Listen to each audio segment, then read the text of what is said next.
Conecta, lidera, crece. Bienvenidos a Nexus On Air, el punto de encuentro entre quienes sueñan en grande y quienes hacen que las cosas pasen. Soy Alejandra Rodríguez y esto acaba de comenzar. Bienvenidas, bienvenidos a un nuevo episodio de Nexus On Air.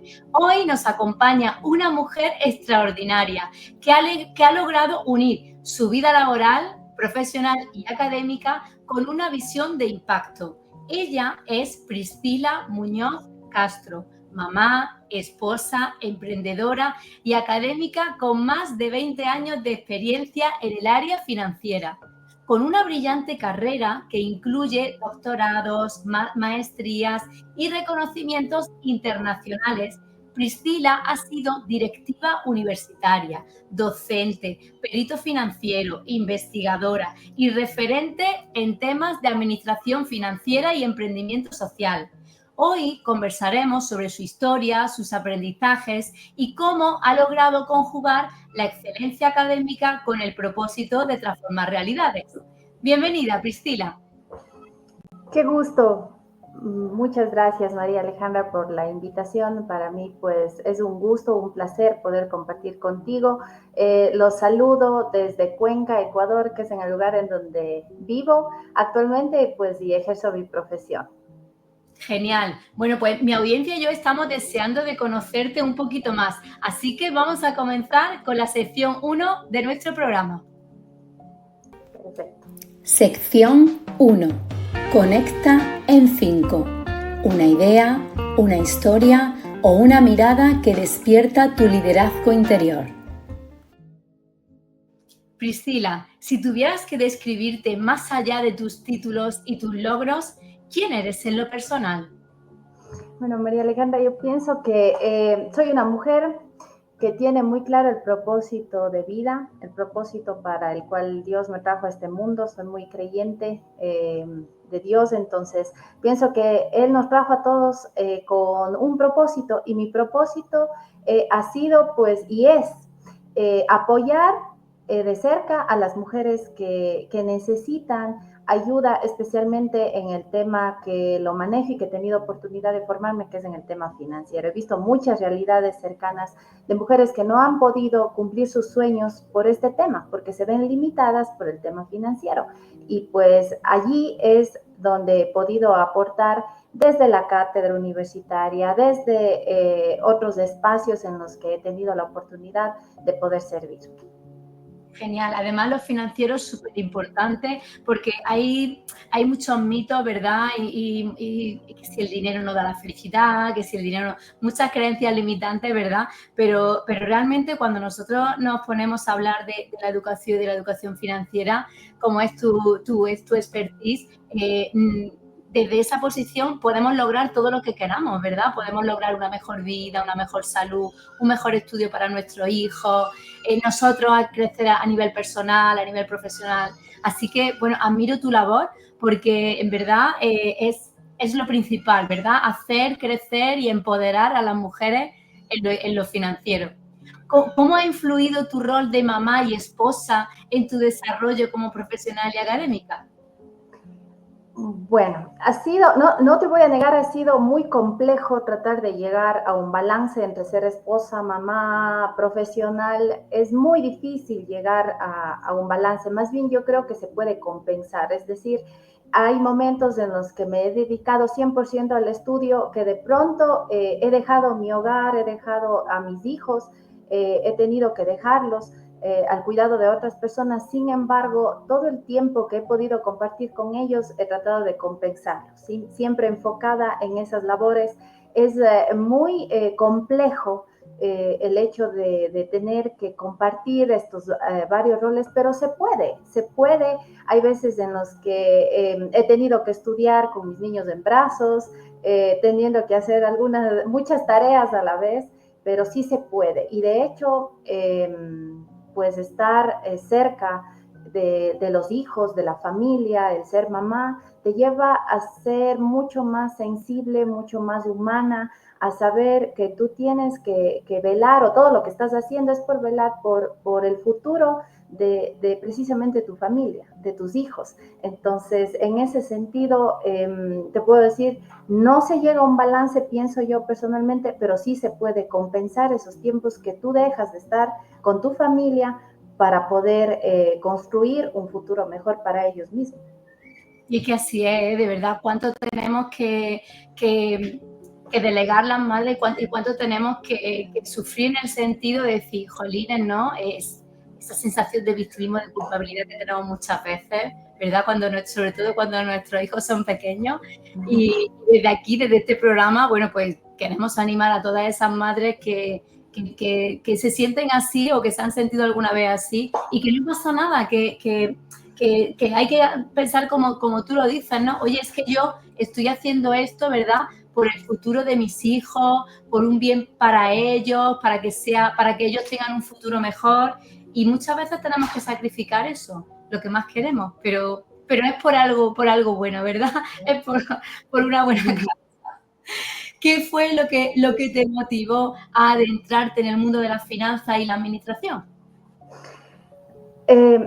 A ver, mira, desde pequeñita yo viví en mi casa muchas experiencias que yo decía desde pequeña, esto no quiero para mí, porque la realidad es que con respecto del dinero hay muchos tabús y como tú bien lo decías hace un rato, tenemos una mentalidad totalmente equivocada respecto del dinero. Entonces, nos han criado con la idea de que el dinero es malo, tener mucho dinero o los ricos son malos, de que con que usted tenga para vivir es lo suficiente. Entonces, se trata de eso. Entonces yo veía desde pequeña que viví pues obviamente con muchas restricciones económicas, entendiendo que pues mi papá principalmente, quien estaba en la cabeza del manejo económico de la familia, pues quería precisamente tener a sí mismo, ver por un futuro mejor para nosotros. Sin embargo, eso le llevó a tener que limitarnos en muchos aspectos.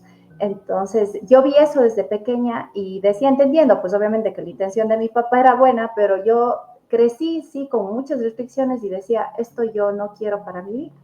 Entonces, yo tenía clarísimo desde niña que quería ser, siempre jugaba, que trabajaba en un banco, que era financiera, o sea, tenía clarísima la idea desde pequeña que yo quería llegar a ser lo que gracias a Dios soy ahora. Y por eso es que me fui adentrando en el mundo de las finanzas desde que estudié la secundaria. Estudié contabilidad, luego fui a la universidad y estudié pues administración de empresas y poco a poco fui adentrándome al mundo financiero hasta que justamente las puertas profesionales se me abrieron para estar en cargos directivos, en el tema justamente financiero, y eso me ha llevado pues a conocer varias realidades de cerca que hoy considero necesarísimo, importante poder transformarlas. Genial. Además, bueno, por lo que nos dice, es totalmente vocacional, o sea, tu pasión por las finanzas vino desde pequeña y la verdad es que es súper interesante lo que cuentas, porque yo creo que todo el mundo tiene esa epifanía, ¿no? Ese momento de decir, ya está, ¿no? Esto, hasta aquí hemos llegado, yo no quiero esto para mí, ¿no? Y muchas mujeres, ¿no? Hemos vivido... yo, por ejemplo, igualmente que tú, ¿no? Pues esas situaciones, ¿no? O es en esas familias en las que el dinero solamente parece que lo traía el hombre, ¿verdad? Papá era el que traía el dinero, ¿no? Y tu mamá pues tenía que depender del dinero, del mes, la mamá hacía más números, ¿verdad? A mí me pasó igual que a ti, ¿no? Es decir, yo creo que tuvimos esa sensación de decir, al menos yo lo tenía claro, ¿no? O sea, yo no quiero depender de un hombre económicamente nunca. O sea, lo que dice, yo creo que hay muchísimas mujeres que nos están escuchando y que en algún momento se sienten identificadas contigo, ¿no? Quizás no todo el mundo ha podido tener esa suerte, quizás que tuviste tú, de poder estudiar y poder hacer una carrera en finanzas y especializarte después y dedicarte a eso. Quizás muchas mujeres no han podido, pero seguro que la sensación de decir, basta ya, el que el dinero no suponga un problema en mi vida, eso es algo bastante frecuente. Lo que pasa es que quizás no se reconozca o nos demos cuenta, ¿verdad?, en el subconsciente de todo lo que teníamos, ¿vale?, de esas creencias que nos impidían a lo mejor tener más dinero, pensar que el dinero era positivo. Pues hablando de dinero, queremos adentrarnos un poquito más en esta cuestión, así que vamos a pasar a la sección número 2 de nuestro programa, que se llama Finanzas sin filtro. Sección 2. Finanzas sin filtro. Decisiones reales, conversaciones valientes y dinero con propósito. Con tantos años de experiencia en este sector, ¿cómo definirías hoy la importancia que tiene la educación financiera en la vida de las personas? Bueno, esta respuesta te la voy a dar, María Alejandra, tomando como referencia. Hay un autor que me gusta mucho que se llama Ziglar, que dice que el dinero no es lo más importante, pero está muy cerca del oxígeno. Es decir, nos guste o no nos guste, lo necesitamos para poder vivir.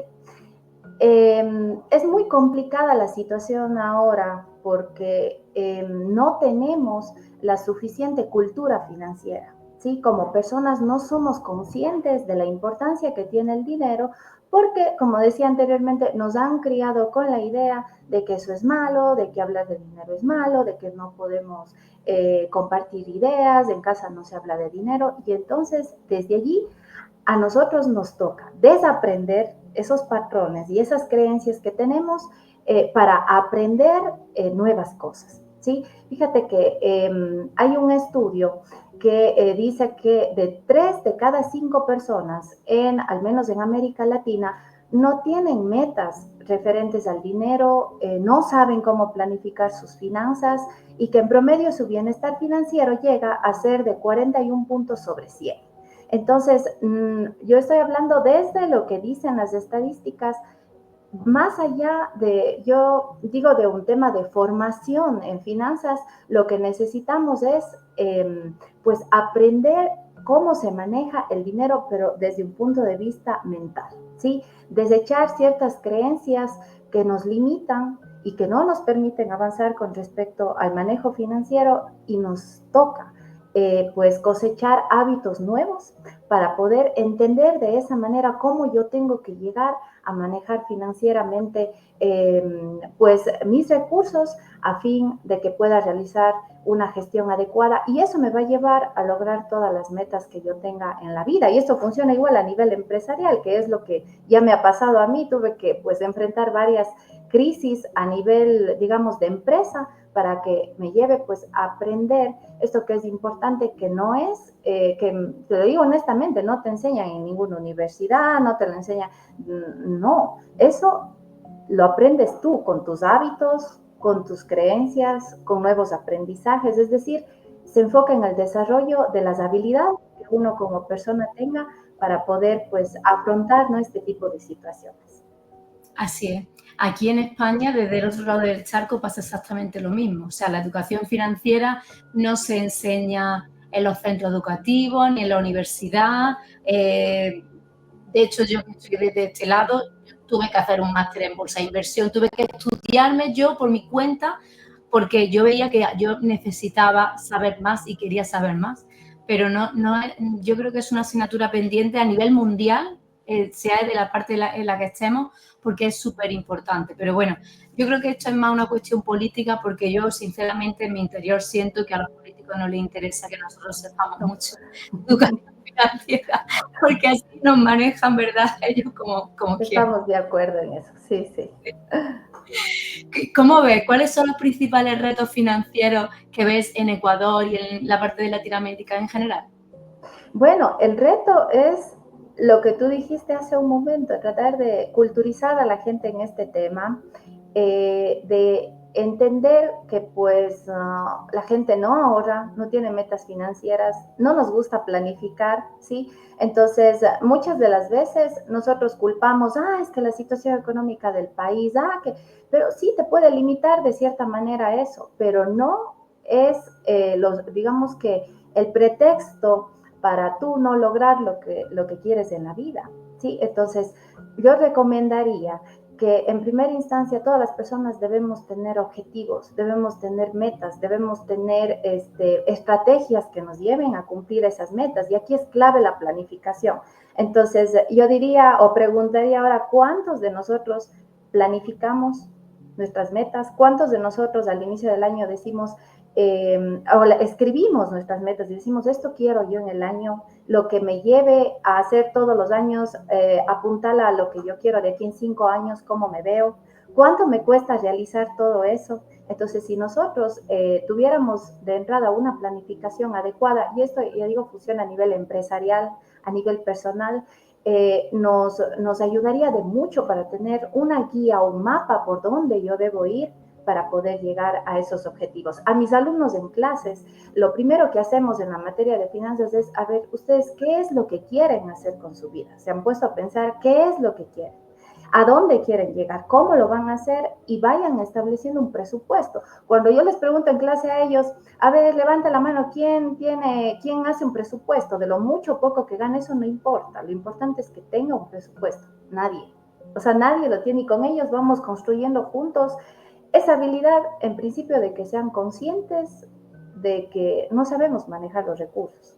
Y una vez de que seamos conscientes, entonces, obviamente, decir, lo necesito, ¿sí? Esto quiero ser y yo quiero llegar a esto, ¿cuánto necesito? ¿Qué tengo que hacer? Y con ellos vamos trabajando en esa parte, me enfoco en desarrollar con ellos la habilidad de poder ser conscientes en primera instancia y pues de ir manejando poco a poco el dinero, porque yo siempre les digo a ellos, si es que ustedes son organizados, si saben manejar su presupuesto, si saben cómo manejar su dinero, ya ganaron, porque su empresa va a ser exactamente igual.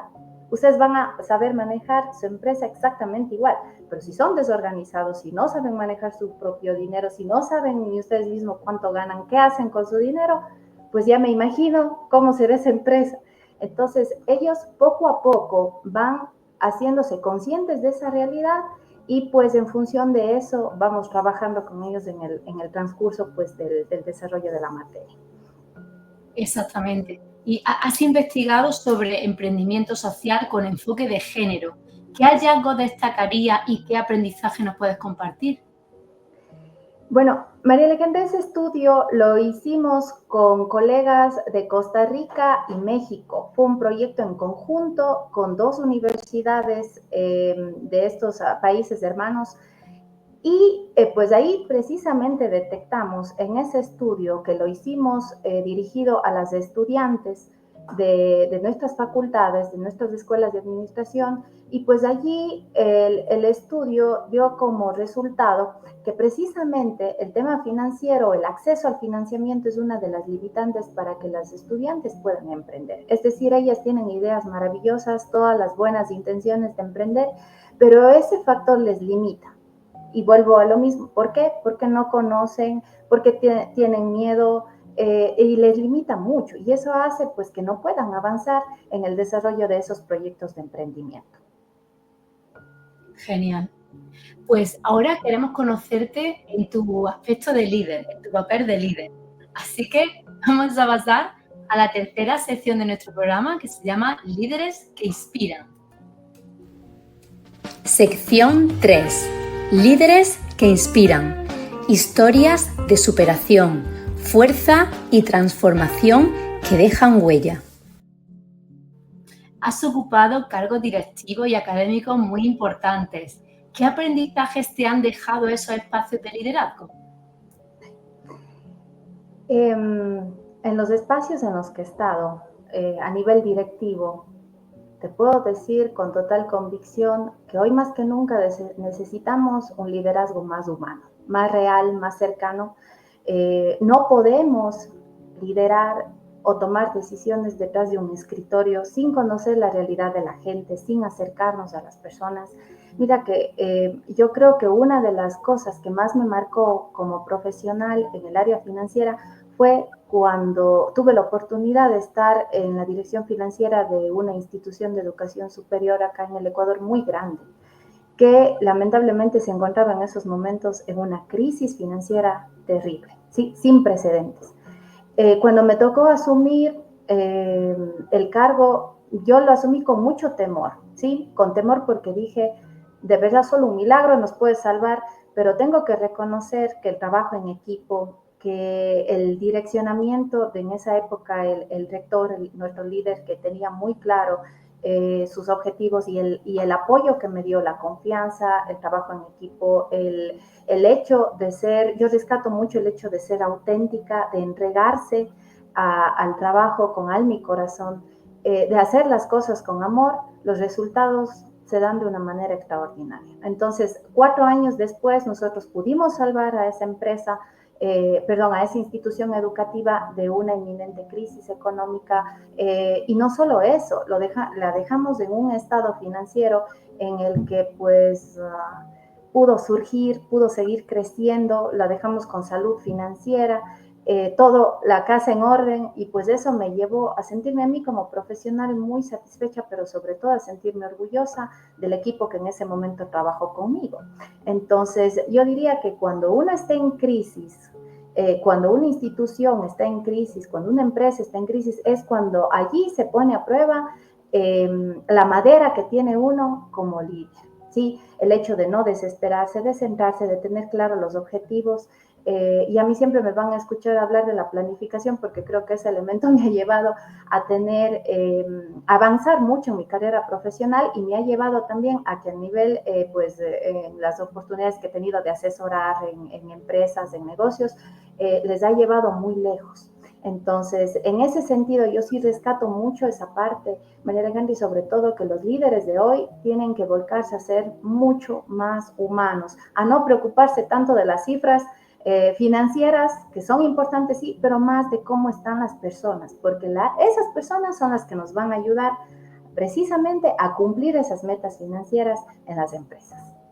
Exactamente. Además, ahora se habla mucho de bienestar en las empresas. O sea, hemos llevado la palabra bienestar, que normalmente se utilizaba pues más de forma individual, y la hemos trasladado al bienestar en las empresas.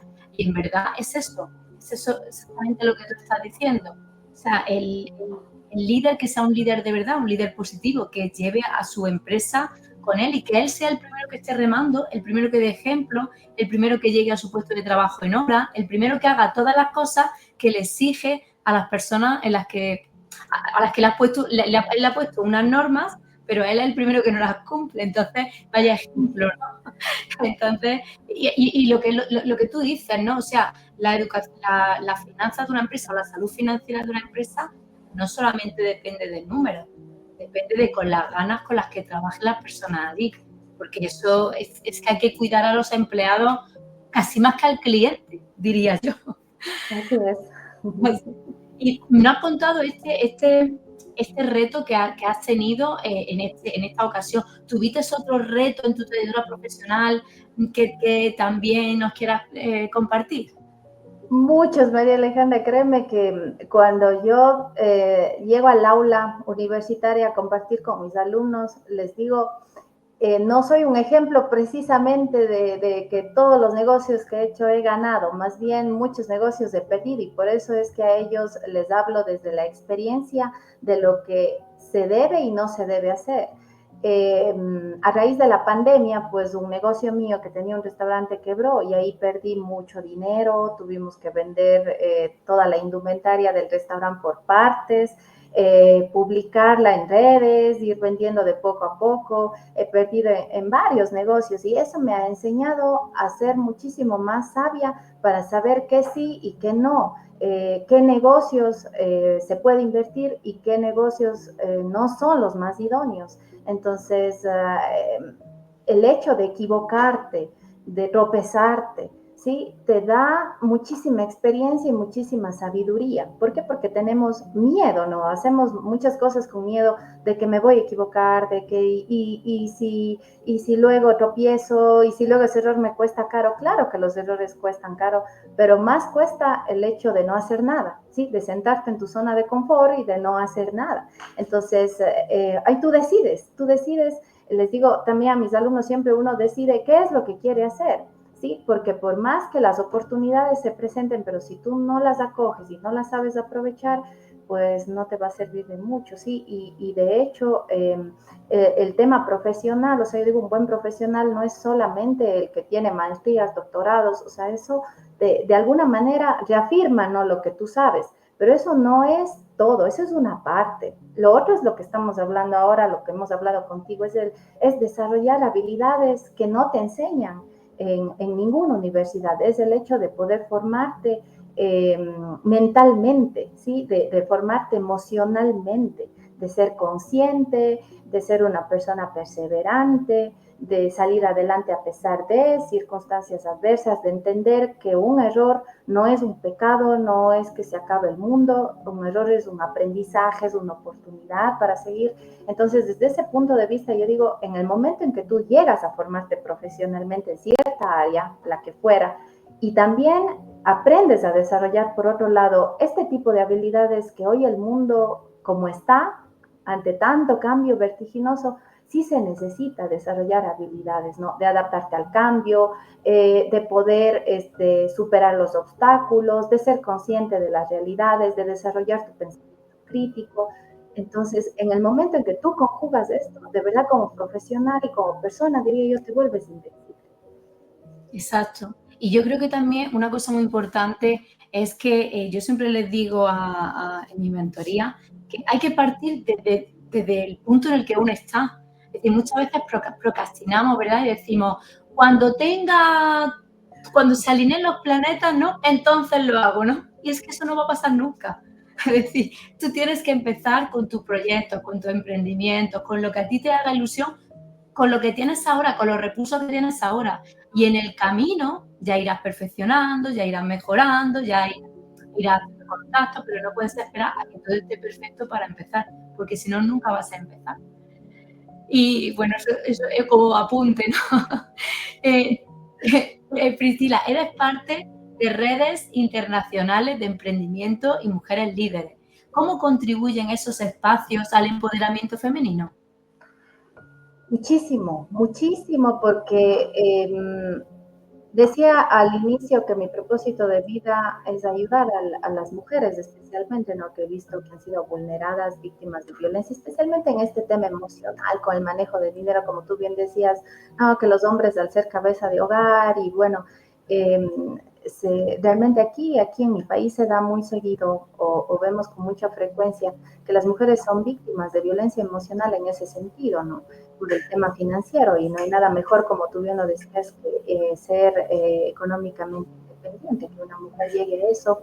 Y el hecho de ser parte de redes de investigación, también de red de mujeres líderes, el hecho de haberme formado también de cerca en este aspecto, y me sigo formando porque tengo que ser consciente que también tengo mucho por aprender, me encanta aprender. Entonces escuchar a otras mujeres, sus realidades, su experiencia, eso me llena a mí de sabiduría, me llena a mí de conciencia, y entender que hay mujeres que viven, a veces uno piensa que a uno le pasan cosas malas, que solo a uno le pasan cosas malas, y eso no es así.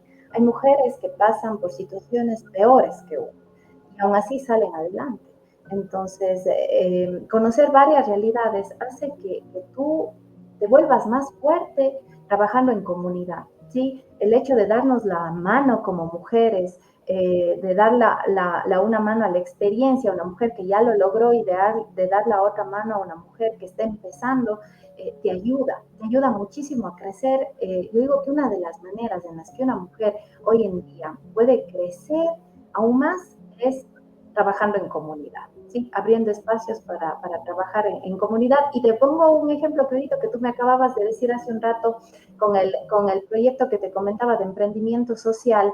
Yo sola, esa investigación, no lo hubiese podido lograr. O sea, lo hubiese podido lograr, pero no con el impacto que tuvimos. ¿Por qué? Porque resulta que ese proyecto que lo hicimos con compañeras de Costa Rica y México resultó ganador en un concurso de investigación en México. Entonces, fíjate lo que ahí nos damos cuenta, lo que podemos lograr juntas, pero hay veces en que no, como no somos conscientes, trabajamos de manera aislada, ¿no? En islas, muchas veces, pues eso nos limita. El hecho de trabajar en comunidad definitivamente a mí personalmente me ha vuelto más fuerte, y a entender que hay realidades que yo debo más bien apoyar, porque entre mujeres nos cuesta apoyarnos, en algunos casos nos cuesta, pero es necesario ser empáticas, es necesario apoyarnos entre nosotras y saber que juntas podemos lograr muchísimas cosas. Me alegro mucho que pienses así porque en verdad es lo que tú dices. Yo también estoy en muchas comunidades de mujeres y este concepto de unión, ¿verdad? No es un concepto tan generalizado como a mí me gustaría y como a ti también, por lo que me lo estás contando, porque siempre tendemos a la competición, ¿no? O la competitividad, a ver lo que hace esa persona, y sobre todo entre, no sé qué pasa, pero es que entre mujeres, no sé por qué siempre es mucho más la competencia que entre hombres. Y es que eso es una cosa que tenemos que cambiar. Porque, mira, las mujeres nos entendemos perfectamente. Sabemos por lo que estamos pasando, por lo que hemos pasado, porque todas hemos sido madres, hemos sido hijas, hemos tenido que vivir en familias en las que había un hombre que tenía una mentalidad y nosotras hemos querido... En fin, es que nos ponemos a hablar y decimos, jolines, tenemos muchas cosas en común. ¿Por qué vamos a ser competitivos cuando lo que podemos es unirnos y salir y brillar mucho más que si lo hacemos solas? Y otra de las cosas buenas que tiene el estar en comunidad es que aprendamos a agradecer, la gratitud, porque como tú decías, siempre uno piensa a nivel, mira para su ombligo, ¿no? Diciendo, uy, es que lo que me está pasando a mí, eso es el fin del mundo, ¿no? Lo peor. Luego, cuando tú escuchas, ¿verdad?, la historia de otras mujeres, dices tú, ¿y me quejo yo? Madre mía, lo que ha pasado a esa mujer, me quejo yo. Entonces es cuando yo decir, no, gracias, por todo lo que tengo, ¿verdad? Porque muchas veces yo creo que no sabemos apreciar las cosas que tenemos y siempre estamos en la queja, ¿no? Entonces tenemos que sustituir en la queja por la gratitud. Y nos ha hablado de esta experiencia tan bonita que tuviste con las chicas estas de la universidad, de los colegas. ¿Tienes algún otro proyecto, alguna otra publicación que haya marcado un antes o un después en tu carrera, aparte de esta que nos has contado? Sí, de hecho, cuando estudié el doctorado en México, la verdad es que me permitió...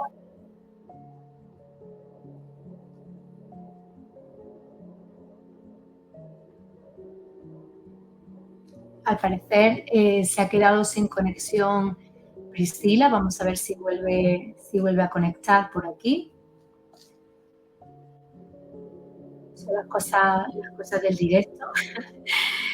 Bueno, ella nos estaba contando que hace unos años hizo un proyecto que lo hizo con otras mujeres, en colaboración con otras mujeres, y la verdad es que nos cuenta que ese proyecto fue ganador. Y ahora nos estaba contando Priscila otro de los proyectos. Ya la tenemos por aquí de nuevo. Sí, tuve un problema con el internet, perdón. No, pues nada.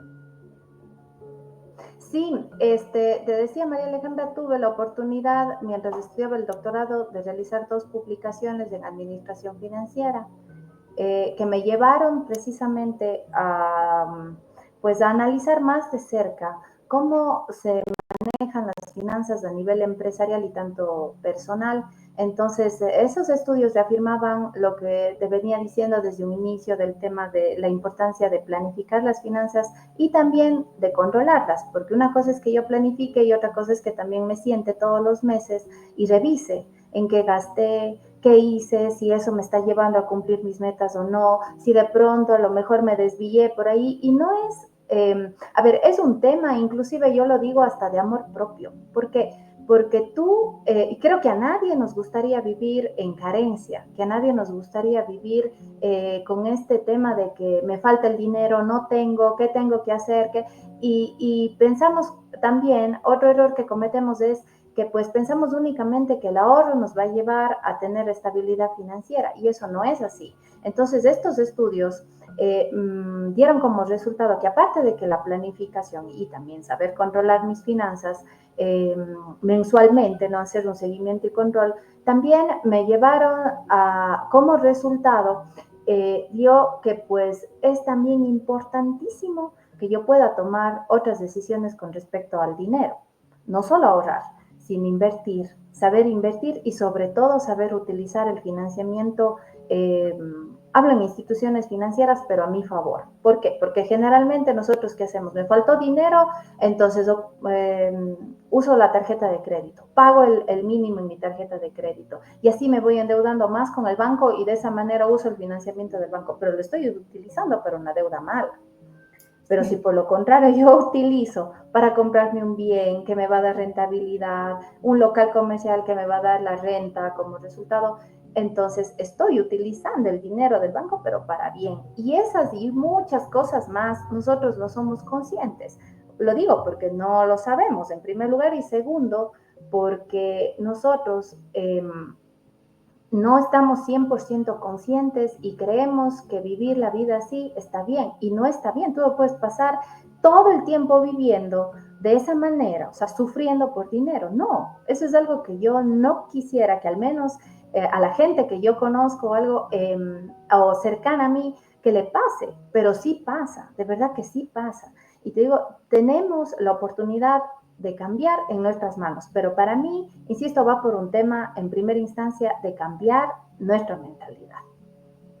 Exacto. Además, bueno, tenemos el ejemplo de la pandemia, ¿no?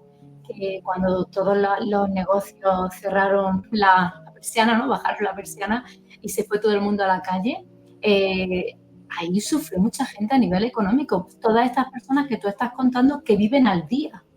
Es decir, que gasto el dinero de la tarjeta, el mes que viene me la reponen, lo vuelvo a gastar, me la reponen, ¿no? Pero no tengo nada ahorrado, o sea, una cuarentena, o sea, no tengo dinero para vivir, para sobrevivir 40 días, sin un sueldo, sin nada de ahorro. Y eso es porque efectivamente a nivel político y a nivel bancario no le interesa, o sea, tú vas a un banco y te ofrecen 50 tarjetas de crédito. ¿Por qué? Pues porque ellos saben perfectamente que tú te vas a endeudar, que es como que te ponen un caramelo en la boca con X dinero, cógelo todo, gástalo todo y ya no lo pagarás. Luego realmente le pagas por 5, ¿no? 5 tarjetas, ¿vale? Le pagas una barbaridad de intereses. Pero claro, eso es que no te lo dice. Y como tú no tienes educación financiera y vives al día y vives al momento y vives en esa satisfacción instante, ¿no? De decir, quiero ya esto y lo quiero, me lo compro ya, pues luego vienen los problemas, ¿no? Cuando llega una pandemia, una crisis económica, que es el trabajo. Para terminar este programa, ¿qué mensaje le darías a las nuevas generaciones que buscan destacar en el mundo académico y profesional sin perder de vista su propósito personal?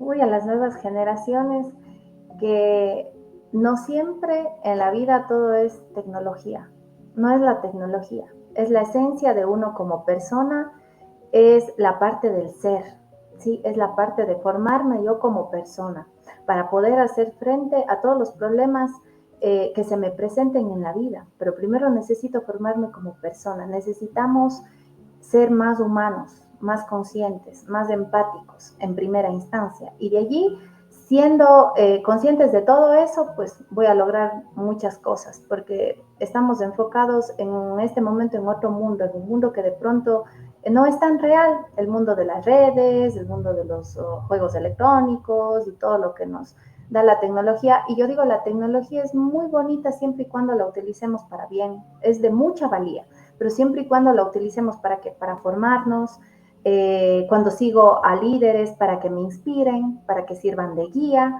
¿sí? Eso es lo que yo le diría a la juventud. Y de hecho, como trabajo de cerca con tantos jóvenes, trato de inducirles hacia allá, de que sean mucho más conscientes de la realidad, de que sean mucho más conscientes de que tienen que en este mundo aportar, pero para bien. Entonces, desde ese punto de vista, con mis estudiantes, trabajo en ese sentido, de que sean mucho más humanos eso es lo primordial antes que de seguir pues cosechando títulos, y no, hay que ser más conscientes, más humanos, hay que ir por esa línea del liderazgo más humanista. Así es. Hoy tuvimos la oportunidad de conocer a Priscila Muñoz Castro, una mujer que nos inspira con su ejemplo de disciplina, de pasión, de compromiso. Su trayectoria nos recuerda que la educación, la investigación y la finanza no son solo herramientas técnicas, sino caminos para generar impacto social y abrir oportunidades para otros. Gracias, Priscila, por compartir tu historia con nosotros. Gracias a ti, María Alejandra, y un abrazo a todos. Muchas gracias por el espacio. Gracias a ti. Si lo que has escuchado hoy resonó contigo, compártelo, escríbeme, únete a esta comunidad, porque Nexus no solo soy yo, Nexus somos todos los que creemos que podemos ir más lejos si vamos conectados. Gracias por estar aquí. Soy Alejandra Rodríguez y esto fue Nexus on Air.